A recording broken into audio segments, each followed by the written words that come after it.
Wood Elves and Kenku have the same statistical modifiers in Dungeons & Dragons 5th edition. Welcome to my channel. I focus on tabletop role-playing games, video games, and science fiction.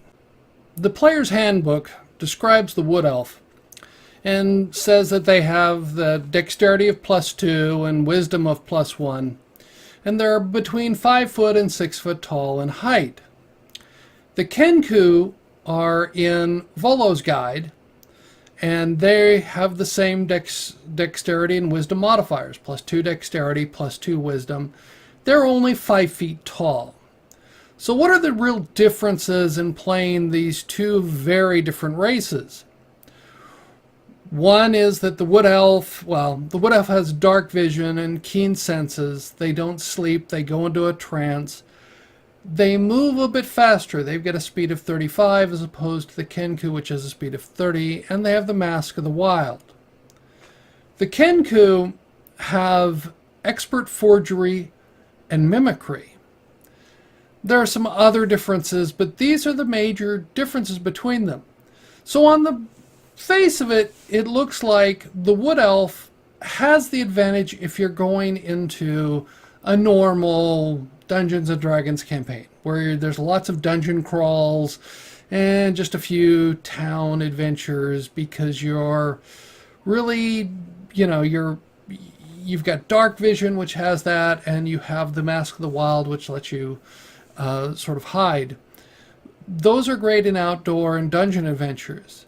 The Kenku, however, would be vastly superior in a city adventure, because you've got expert forgery and mimicry, because he can forge things, and it implies more than just simple copying of writing. In essence, if you have a key, by the way I read this, Kenkus could easily duplicate the key. So you could pickpocket, steal a set of keys, duplicate them all, and then put the keys back with no one knowing the better, and you having all the keys to the kingdom, shall we say. So a Kenku has some real advantages in a city-type adventure, much more so than the Wood Elf, because they're good for our outdoors, and the dark vision down inside a dungeon has some advantages. But the Kenku is probably the character I would want to play. The Wood Elf is more your traditional just elven. It's sort of about as interesting as, as the saying goes, white bread instead of whole wheat bread. Well, it's a Wood Elf, so it'd be the whole wheat bread, but it's still sort of bland.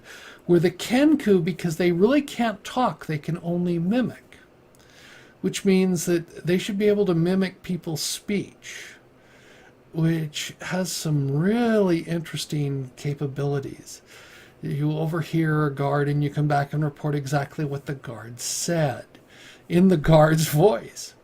So you can mimic things like that. That allows a whole bunch of interesting opportunities to do, where you can play with voice and you can play with forgery, which lends itself more to the city type adventures. So that's my take on the differences between Wood Elves and Kenku. I'd love to hear your comments. Thank you. I look forward to learning what you think about this video. Let me know in the comments below. I appreciate all your comments. If you like the video, give it a thumbs up. If you don't like the video, give me a thumbs down. I appreciate both forms of feedback. If you're new here and would like to subscribe, you can click on the icon on the left. If you're interested, there's more content on the right.